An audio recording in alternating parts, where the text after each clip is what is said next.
Hello people. So another Law of One sessions video. As you can see, sessions 64.8 and session 4, question 14. But before I get on to specifically what was said in those sessions, I wanted to just reflect on what the Law of One's overriding narrative is. And even though they said a few things that were very celestial, very up there, very heavenly, very biblical even, there was another message going through the sessions, and in these specific answers, I think that's quite well revealed. So, session 64.8, the questioner was asking the contact, can you tell us more about your experiences, like what you experienced when you were at the level of evolution that we are now and that kind of thing?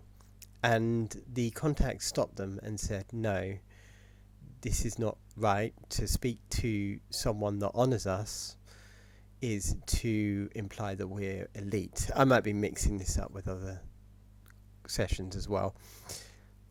I think those exact words are stated elsewhere and in that kind of context as well, but I'm not sure if those specific words were used in this specific answer. But what they basically said was, no, we won't. But another point that they brought in was, your life is the thing that's most important here. It's not about us and all the things that we've done. It's about you, and it's not any less fantastic in a way. And that's really quite a thing to say, because the questions that were being asked of them about their life would, if answered directly, have no doubtably been pretty amazing, with extra abilities and very, very unusual and interesting things. But what they were saying is, your life in this moment is the thing that's important. And I think that's a very interesting and inspiring thing to say.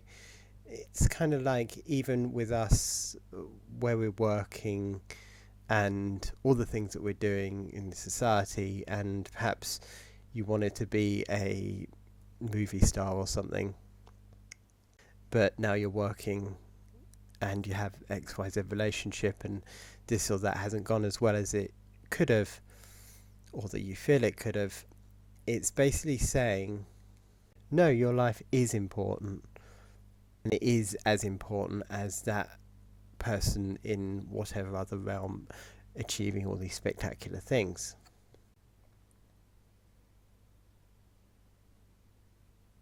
I just think that's amazingly, amazingly profound. The second point here, session 4, question 14, they were talking about healing, and I don't remember the precise context, but it was probably something like Don was overdoing it, trying too hard, trying to achieve too much, as was his personality. And the contact said to him, as a general principle, your work has to be equal to your life. And I think I experienced this recently, actually. So recently I got on a bit with the guitar playing, which is something I really like. I had about 5 to 10 different things that I was practicing. So one of them's Hendrix, one of them's guitar techniques, classical guitar, my own songs, and a few others. And I think they're all very, very interesting. It's a real passion of mine, a real enjoyment. And when I would wake up in the morning, it was the only thing I would think of, when am I going to get down to my guitar session? But things started to go a bit wrong, and partly I feel they started to go a bit wrong was because, like this diagram here, the first diagram is when it all works properly and you've got a good life, you're being kind of fed by the universe, and then you push out, things are going well, you push out good work. But if your life isn't going quite as well, if it's more restricted, then you're pushing out a lot of energy, but you don't have anything to kind of replenish yourself to replace it. And that was very much what it felt like was starting to happen to me. What I was pushing out, what I was doing, was pretty good. I thought it was working, but it exhausted some part of me, and it didn't physically exhaust me, and I wouldn't even say it emotionally exhaust me, but there was some joy of life, something that was just not working from doing this. It was like I was losing myself to all this music, but I was starting to lose the joy for the music. I was starting to just feel a bit disconnected and not quite right.